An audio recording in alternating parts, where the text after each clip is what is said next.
Hey, it's Vanessa, and I have a delicious recipe to share with you today. This is one of my family's favorites, Zesty Ravioli skillets. So this takes just 2 cans of diced tomatoes, some spinach, some ravioli, cheese, garlic, and jalapeno if you're feeling adventurous, and voila, no time flat. So if you're ready, let's go.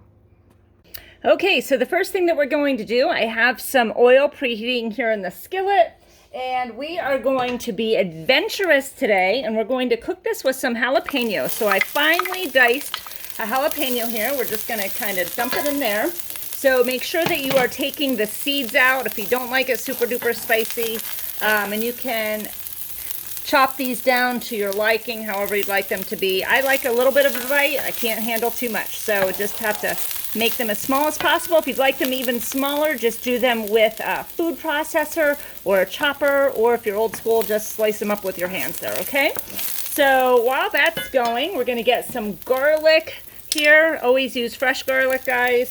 It's just so much better.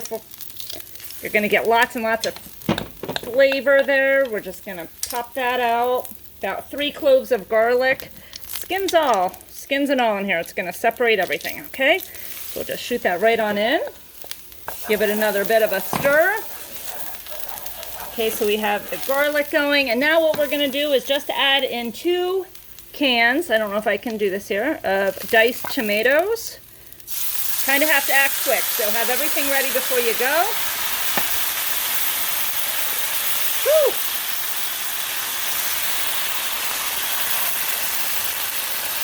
Getting a little foggy here, right? Okay, so we'll just give this a little bit of a stir. This all just works really, really quick. Okay, so we have our tomatoes in here. Now we're going to add some salt and pepper.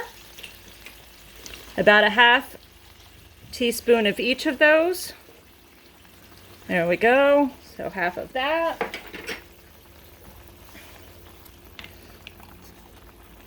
Half of this. So we've got our salt and pepper in there. We've got our tomatoes. They're cooking. It's not going to take very long to do this at all right? So we've got this going on. Things are starting to simmer already. So I had everything nice and hot. So we'll just give this just a second.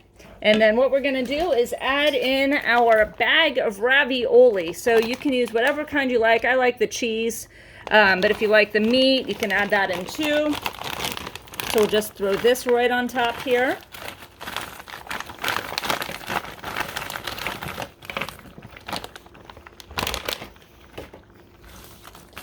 We're just going to let this cook for 4 to 5 minutes. Just keep it uncovered.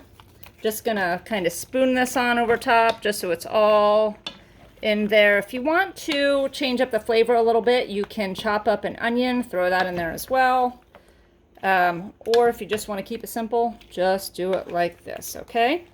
You can probably load it up with some other vegetables if you'd like to, maybe some carrots or other things to make sure that your family is eating nice and healthy.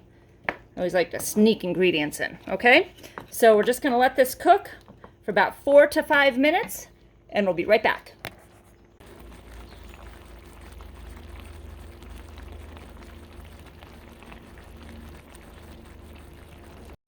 Okay, so the ravioli is looking good. Now it is time to add some heavy whipping cream. So we've got about a 1/3 cup of heavy whipping cream. We're just going to pour that right inside here. Stir this up. Give it a nice stir here. Things are moving really, really quickly with this recipe. This is a great one for weeknights when you don't feel like cooking, or honestly, it's a great one if you've got teenagers and you want to put them to the test, right? So I always say make them help out, and it'll make them appreciate it. Plus, kids who help out in the kitchen are more likely to try different things that they might not normally have. Okay, so we've got our heavy whipping cream in here. So now we're going to add the secret recipe, which is 4 cups of spinach. So we're just going to put this right on top here. Take that out. Let's just put it right on top there. I don't even take the stems off, just make it real easy. And we're just gonna put this lid on there and it's going to start wilting.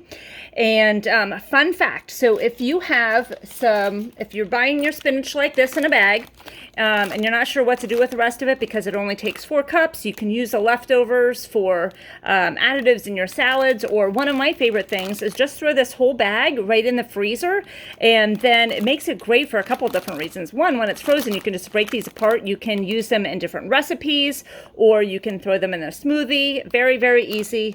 No worries, okay? And the next thing that we're gonna do, as soon as this is wilty, we're gonna add cheese in. Guys, this is my favorite tip. You always wanna be grating your own cheese. So this is mozzarella cheese. I am a firm believer in grating your own cheese. If you have mozzarella, get yourself a good coarse grater. And my best tip that I have to offer for this, because sometimes grating mozzarella cheese and other soft cheeses is painful, okay? So fun tip, you want to throw it in the freezer for a little bit, just so that you can kind of make it more firm, and then it's going to grate a lot easier for you. But here is the big sell on this. So when you are looking at the ingredient list on block cheeses or wedges of cheese, look at that. It just contains milk, salt, and enzymes. Milk, okay? So it's not including all of those like anti-sticking, anti-clumping agents that are disgusting and not great for you. So make sure that you're saving your family's health. We're also going to be saving money just by grating your own cheese, and really it doesn't take much time at all, okay? So we've got our ravioli here with the spinach on top, and it's already started to wilt in there, so we're good to go. Now we're just gonna throw some cheese on top, okay? So the recipe actually calls for provolone, but I use whatever white cheese I desire, okay? So this time it was mozzarella, but you know, change it up. If you want Parmesan, do that too. And I always say measure cheese, chocolate, and garlic with your heart. So we'll just add a little bit more in there for good measure. And now, I always love extra seasonings, so I'm going to add a little bit of sweet basil seasoning right on top here. And just going to put about a tablespoon right on top. And that's going to give it some extra flavor. Don't have to do that. I just always love more. Okay, so this is the recipe. Took probably less than 10 minutes start to finish. And it's delicious. Makes great leftovers. Makes a great easy dinner, and it is extremely affordable. Okay, so winners all around. Enjoy, guys.